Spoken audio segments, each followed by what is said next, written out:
Welcome to my anonymous friend. Now here are your hosts, Tammy Cox and Jennifer McCullum. How many of you all out there have a strained relationship, a less than perfect relationship with your in-laws?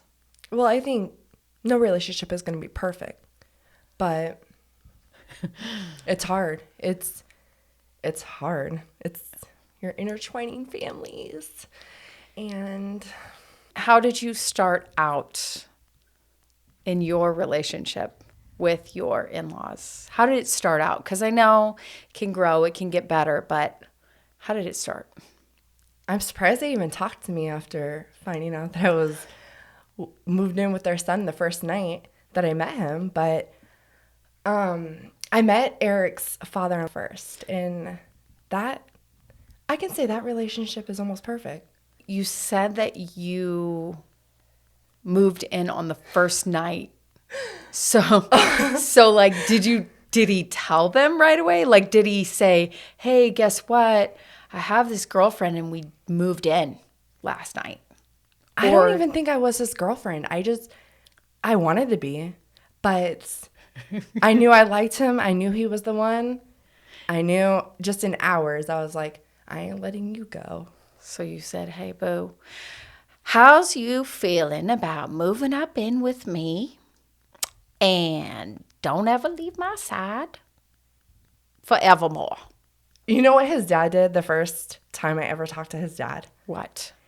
He told Eric that he got a girl pregnant. And I was with Eric at the time.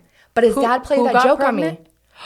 Eric's ex-girlfriend. Oh, he was playing a joke about Eric getting a girl pregnant. The first time your husband. Talked. Yes. The first time he was my boyfriend. Well, he wasn't even your boyfriend. Yeah. You said. Well, he just moved in with you on the first night. Basically. Oh, but gosh. Who does that as a parent? So that's my father-in-law for you. I love you, Papa Bear. Seriously. But who does that? I was so like, now you're going to have baby mama drama. I didn't sign up for that. That's not happening. How long did the joke go for? Like 3 minutes. So it wasn't bad. Oh, okay. Yeah. I was thinking it was like a whole day. You're planning everything out. Oh, I was almost on my way out, though. Oh. Out the door. Right when I heard that, I was like, peace. I'm 18. You know, you're about 21. I'm not playing this game with a kid. I have my whole life ahead of me. So that happened. So that was the whole thing with this father. But it wasn't like nothing negative, nothing bad. I love my Delana. That is his mother. And you've always gotten along really, really great with her, right? I've always gotten along with her. I think she's understood me. I think we have a really good understanding about the journey we were on with the type of people we were on it with, if that makes sense. Yeah. Her relationship and things like that were kind of how my relationship with Eric was at the time. So it was like that. But there were a few instances where you just, you're like a little bit of this. You know, my family wasn't, well, it was actually, I would say grandmothers, they felt like at the time that it wasn't okay for a white person and a black person to marry and stuff. That's a generation of great-great-grandmothers. So yeah. What I think Delana was just doing is I think she was like protecting her family. But I think the way it came across when she said, like, if your family ever, like, treats, Okay, so your husband is black. Yes. You're white. And his mother is also black. So she was probably... like, well, if I'm hearing that her family doesn't like them being together, what do they think about a biracial child coming? And I was 8 months pregnant when I first met Eric's mom. And so she was like, if your family ever does anything, like, I'm taking your kid, like, she's, and I can completely understand that. But being 21 at the time and hearing that about the first time we kind of meet, I was kind of like, oh. But then we've been together 20 years now, and, we've had our differences. We're cool. Like, I love Water her. under the bridge. Oh, she has my heart. Like, yeah. I'm always in her corner. But we had to go through those things. And I think there have been other instances and things happen here and there. But I think the understanding. So I love my mother-in-law. I love my father-in-law. My father-in-law really, really has my heart. And I almost tear up saying that because my father-in-law, he was there when other people were not there for me that were supposed to be there. Has he been like a father figure to you? He's been in my life like a father figure to me, absolutely. That's so good. I look at him like a father, and I love my dad too. He's amazing. But if you can get love anywhere else, and from Eric's dad. And he was there at times where I was at my lowest. And so I'll always love Papa Bear, always be in his corner. And, it gets me like shaky a little bit. Oh, sweet. Because they mean a lot to me and we've been through so much. And you go through a lot in 20 years. Like, imagine 20 years with integrating with someone's family. It's like, right. It's a lot, but I didn't know it was going to be this deep. But yeah, family, it's not perfect. Right. But you go through it together and you find the way that it works for you guys. True. Right? True. You don't have to be on anyone else's path but your own. Well, the interesting part for me is because both Derek and I, when we met, we both lost our fathers when we were so young. When did you guys meet? We met 16 years ago, almost. And when we met, we had so much in common. We had both lost our fathers very young. He was 4, I was 11. And I think we both wanted like a father-in-law, we wanted a father figure, kind of like you experienced. And I think he got it more than Derek's stepfather, he actually ended up leaving the picture after just a couple of years of us together. But we did not have a relationship much at all. It was very interesting. But I think just coming from that place of wanting that father figure, it was like we didn't find what we were looking for in that way. But it's all good because we learned to grow so much closer in the fact that we had this thing in common, which was having lost our father when we were young. And you found the value in that, right? Yeah, it was There's so valuable. much value. And what you learned and the growth. Yeah, absolutely. I love what we have now. We had a very rocky start in the beginning of our marriage, but now where we're at, we're so much more connected. And so even speaking, so like with my mother-in-law, with Derek's mom, I think the most difficult part of our relationship was just managing our expectations. I really believe that the biggest issue with just about any relationship is the expectations you all have for each other. So I think she had unspoken expectations of me, and I had some unspoken expectations of her. And so what that created was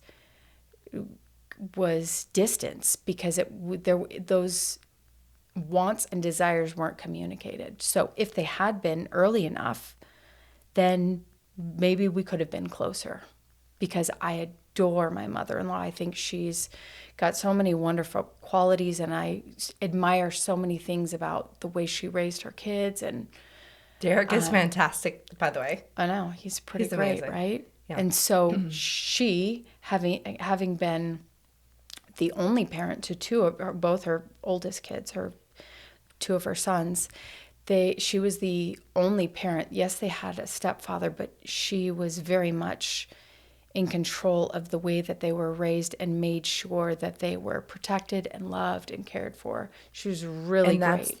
That's all we ask is that we have the parents that protect, that love. Yes. Love is so good. And when you have that love. And so I have a question for you. So like, what do you think is the most important part of like you know, how we can start out a little rocky. I think Yeah. both of us did with our in-laws, but what is the one thing you did that helped grow it in the right direction? There was more than one thing, and this is why. I never changed who I was because I always wanted them to see who I was and that I loved their son more than anything. And so I had to show my heart. Like, I was who I was, loud, obnoxious, crazy, psycho. I will fight any girl for your son. I'll be in his corner. I'll do everything, right? Oh, girl. Yeah. So I was authentically me and I didn't care. And they loved me for that. Maybe a little too much I was, but yeah. But it is, I think the biggest thing was just loving. Because when I was loving, how are you going to be mean to someone who just shares love and is love? Love that. Like, and So true. I never had I've never had a falling out with my father-in-law. Never. Not once. So it's always love.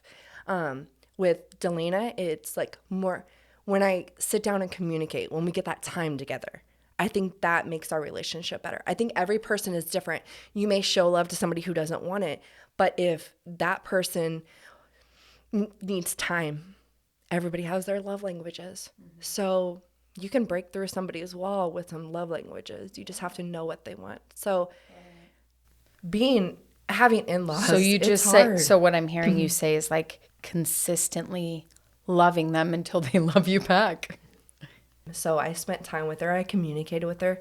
She helped me like legit raise my oldest. Not really great, but she was always with her, right? So it's like this woman, she raised kids. Like, but who am I to like just come in there and be like, I don't like you because you're mother. Like, people get the name of mother-in-law, I think, or father-in-law. Like, it's bad. Maybe the in-laws. They need to take that out. Do you feel like in-laws? Like, they need to take it out? It is kind of it's a cold name, right? In-laws. In-law. I don't like that. In-law. No. That means I'm bound to you because of this law. And that I don't kinda even sucks. introduce my father-in-law as my father-in-law. What did you introduce him as? Papa Bear. Oh, He is my Papa Bear. does he love that? He loves that until my son calls him Papa. It's weird. It's weird. He'll call What does him, Eric call him? Sir, Dad. So Yes, sir. cute.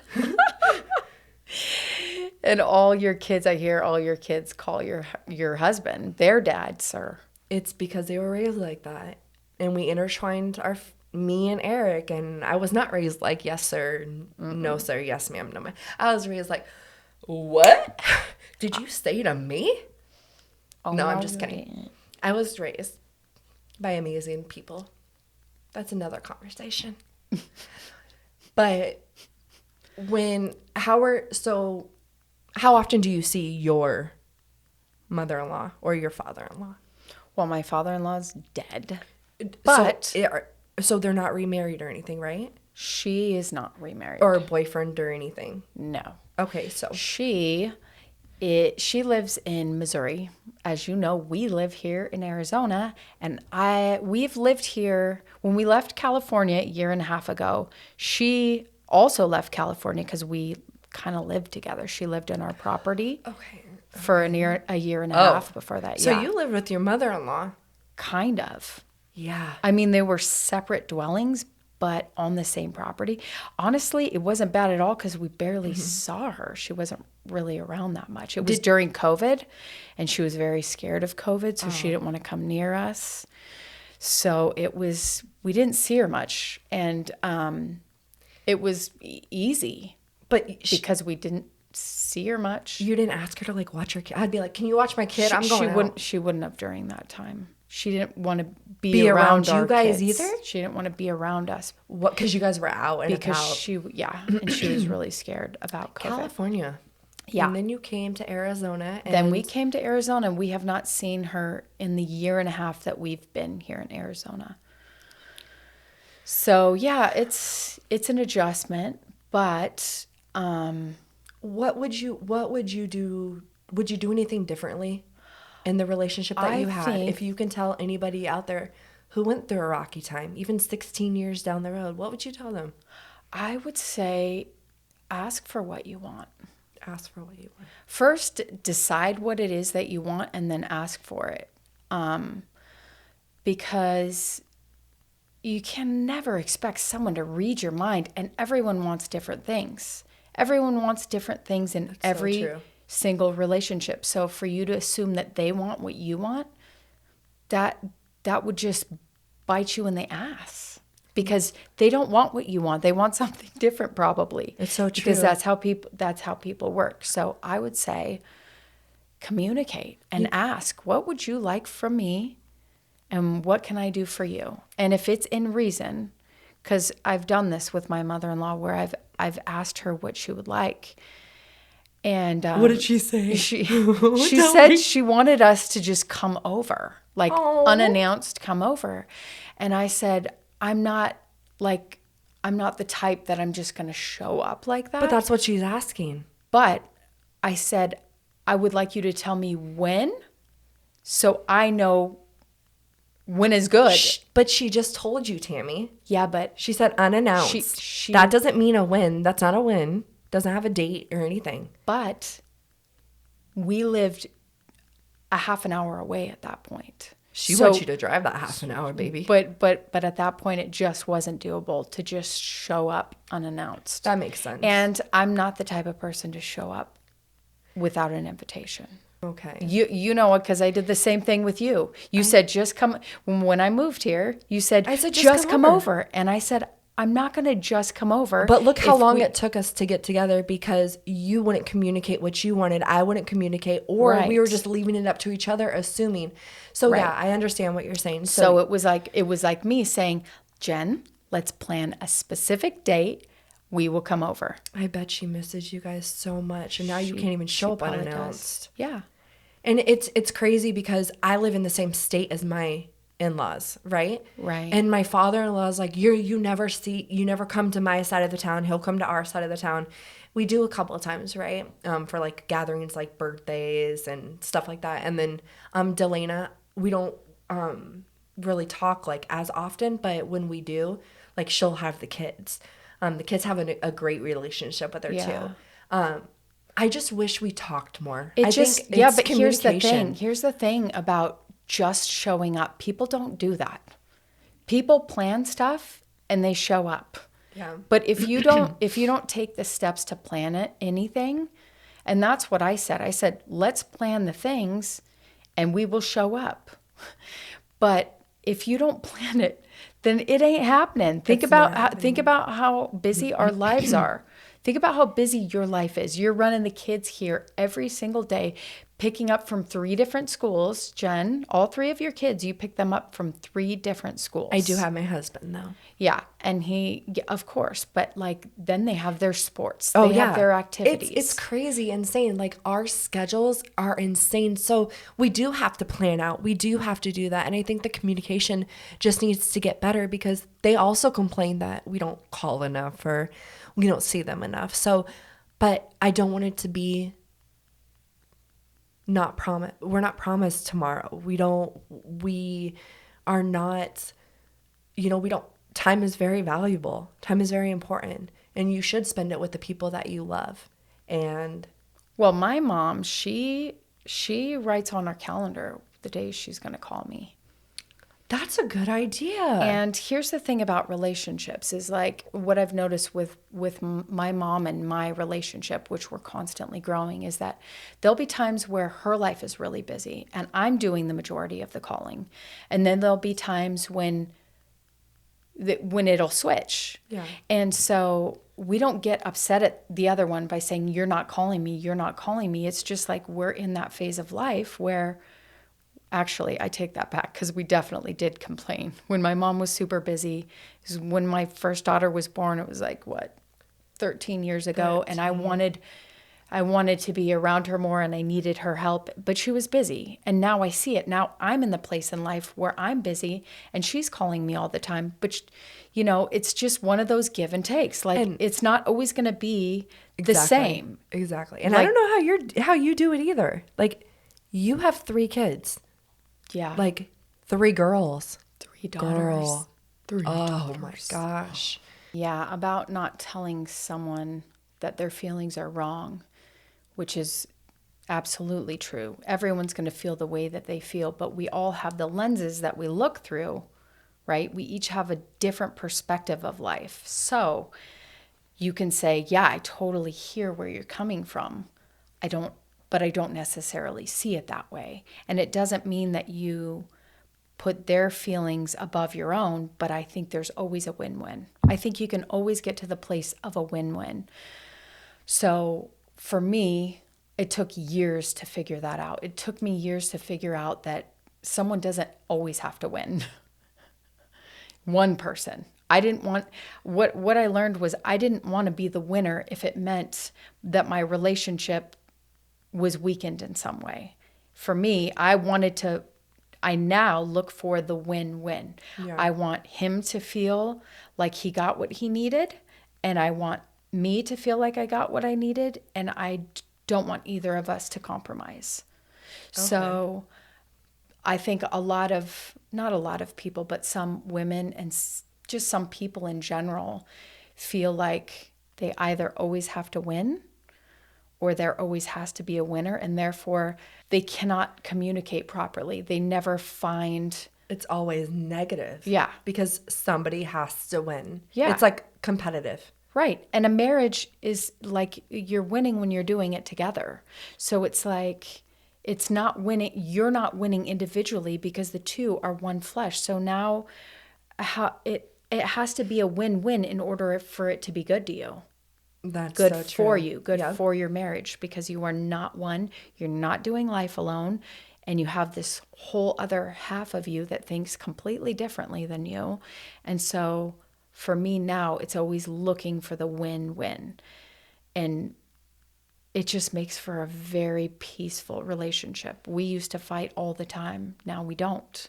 We used to get angry with each other all the time. Now we don't, because we realize that we're winning when we're both winning together. Yeah. I think my husband just lets me win. Legit. But I don't think that works long term either. 20 years. But not lets me, you know what I'm saying. I know what you're saying. Because and what is it? A happy wife, happy life? Yeah. Yeah. I think that's true. Where my wife said, that's so true. But I think it's true to a certain extent. But I also think, like for me, with my husband, I'm always like, I want to be so fucking happy that I can't stand it. And I want you to be so fucking happy that you can't stand it. And I believe we can both have it. You can both have it? I believe that. And so I wake up on the wrong side of the bed. I'm like, you will be unhappy with me. No, I'm just kidding. No, you're Kinda. not. No, but No, it's so he good. always makes sure that he's good. But no, I know that's your vibe. I know that's your vibe of. But think about if he's always letting you win. It's not fun. No. It's boring. He doesn't let me win in the pool. He does.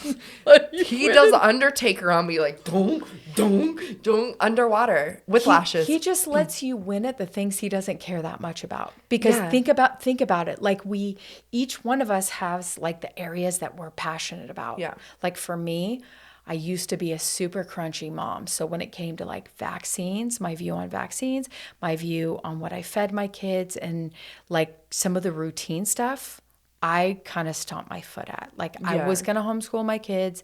They weren't going to be vaccinated. My husband, that was one of the areas we kind of fought at. But I said, this is a place where I'm going to stand my ground. But the areas where he's like stomping and like I will win is around money stuff. Okay. So we each have like our categories where it's it? like, this is what's important to me. And I think if you look at it that way, every couple has those categories. Do you feel like Derek is a lot like your mother-in-law? Oh, definitely. A lot? A Okay. lot of ways. Yeah. Yeah. I mean, a lot of ways. They're very routine people. They have their routines. They do things a certain way, and they don't mess up the path. Like it's very ritualistic that way.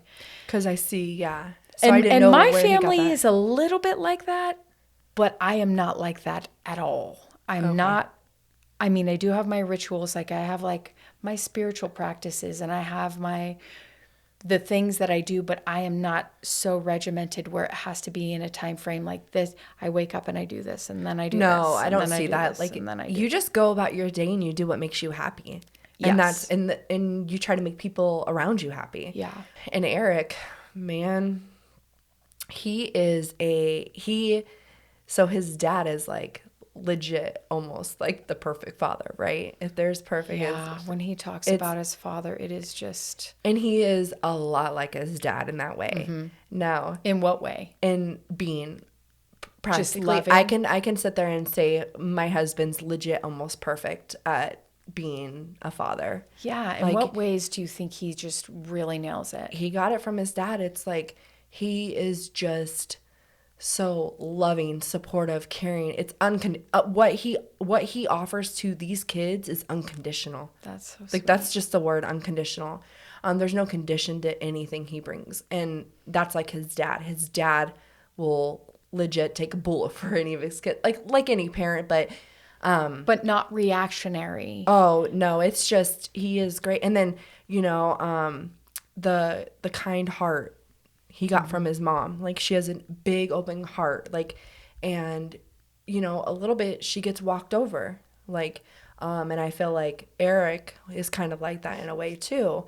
Only I can walk over him though, right? Anybody comes for him, they come through me. Yeah. But what our in-laws have with our spouses, and I feel like, yeah, they take a lot. Now, I didn't like when my husband was first with me because he did get a little bit of his dad's traits before his dad got married and settled down and everything. Right. Being out there in them streets. Me. But that was 20 years ago. Yeah, and who cares? He but- has to but the sow his thing is- wild oats. Come But the on. thing is, we got married. The day we got married, everything changed. So I think that's what he also took from his dad too, because his dad is an amazing spouse, and Eric loves me unconditionally, and we just have that. So I really feel like parents do so many incredible things, and they play a big role in how their kids will be. And if you want your kid to be a jackass, you're a jackass. If you want your kid to be just unconditional love and just amazing, then be the parents that, Well, and see, that's the thing, though. Me as a trauma coach, I study people and their behaviors, Yeah. and unless we disrupt the pattern, we are just following the system that we learned, meaning we grew up with. Yeah. Unless we interrupt the pattern and come up with new formulas to create the new thing. But for me, I'm always assessing, okay, what would I like to add to my life? Who do I want to be? How can I grow? Like, how can I change? What would I like to eliminate? What would I like to add? And so when I look at the way with my mother-in-law, she did so many things so wonderfully with her kids. Like, she was super hands-on mom. She would teach them things with her hand. Like, she was patient. Yeah. She was understanding. She was present. Think of She how many sounds amazing. moms now are just not present. They're just kind of there in the room. I adore my mom. She was a wonderful mom. But one thing that I struggled with growing up was my mom had her own business at home. So she was technically in the home, But you're she not was present. I can she say was that always in her 100%. sewing room sewing. And so there wasn't a lot of super present time. And that's key. And that Right. can really eat you up. And I Right. think that's for a whole nother conversation of working and being present and having your yeah. mind right, because you can say you're around your kids, raising them and stuff, but they're raising themselves if your mind's not right there and being present. And I can hundredfold beyond that. Like, it's so true. But and I'm not saying at all that you should be like that all the time, because I don't believe that that's an all the time thing. Absolutely. But I think that if you manage your time correctly, you can have pieces of everything that's important to you. You got to learn. You just Right. got to learn. You got to do what's good for you. What you do for you is going to be different than somebody else does for them. So the thing is, you learn, you grow, you get that wisdom, you get that knowledge, and you take it, and you just try to be better. I think too, to add to that, is like you look for all the great things that you can eke out of everyone. And for me, what changed my feelings about anyone that I struggled with any relationship in my life, is I worked on focusing on only the good things, because whatever you focus on grows, right? So it's like, I can make you the bad person by just thinking about the terrible things, or I can make you an angel and a saint by just fixating on all your great qualities. And there's so many. So I had to learn to take the hurt out of it and say, I know you didn't mean to hurt me. I know that was never your intention. Did you tell Derek's mom that? No, but I know that was never your intention. That's what I took on, because I didn't voice to you how hurt I was. Yeah. However, I'm letting that go, because that was not your intention. No. So I'm going to look from here on out. I'm going to look for only the good, only the good, only the good. And I'm just going to let go of what was, right? Because I think that's the truth of every relationship. If there's struggle, you always have the option to choose the different thing. And I choose... Let it go. I choose peace. Let it go. That was awesome to sit here and, just let loose and open up about in-laws, because it's such a touchy subject. Nobody wants to talk about it. Everybody's scared to talk about it. And they think that just by communicating or by sharing how they feel, that it's going to cause, that rift or that awkwardness. Well, it can, but it's all about the delivery, right? That's what I was going to get to. Yeah. How would you, if anybody out there is struggling, how would you put it down, Tammy? Lay it down. Drop the mic on this. How would you share what to say to your in-laws? I would just take a few words that you said. In all that you do, this is a Bible verse that I love, in all that you do, let it be done in love. Oh, yeah. So if you think about going into a conversation with someone, you think of the outcome. What do I want the outcome to be? Well, I want connection. I want them to feel loved. I want to feel loved. That's what I want to gain from this. Yeah. So if I go into the conversation with that in mind, the outcome I want is for both of us to feel loved. Then how am I going to communicate? I'm going to communicate through that lens of love. Yeah. And instead of being like, oh, you hurt me, so I'm going to be guarded and, I'm going to be so guarded. You're not going to come in like that, because you're going to be like, I know the outcome I want. My heart is open. I want them to feel the love just eking from me, and I want to feel theirs for me. And then boom, you have a beautiful conversation, and then boom, you have a way better relationship, and then bit by bit, it gets better and better and better. But you're going to enjoy that journey. You are going to enjoy that journey. It's going to be magical. Much. Oh, it is a magical journey. And you're going to have a newfound relationship and a new outlook on the meaning of in-laws. Yeah. Because if you even can't come up from rock bottom just trying to be better daily, well, everybody will notice that. Think about it. If it wasn't for them, you wouldn't have your spouse. Yes. So thank you. Yeah. Thank you. Go thank them. Thank you for holding my husband in your womb for 10 months. For pushing him out. And Derek's kind of tall. Yeah, he's tall. No, he's very tall. Yeah, but he wasn't born tall. He was born little. They have long, lengthy legs. But he was born little. Anyways, she held him, she birthed him, then she loved him all those years. Sure, she should have had him help a little bit more around the house, maybe do his own laundry and make his bed. They don't understand till they're 30. Yes. Sorry, Mom. But, like, think about the gift that they gave you. They gave you your spouse. So freaking kiss them, tell them thank you, and just remind them that they're stuck with you. Yeah. They're stuck with me. Just kidding. And I appreciate you raising your son to start a family and start his life with me, and he'll die with me. I love you so much. I love you too.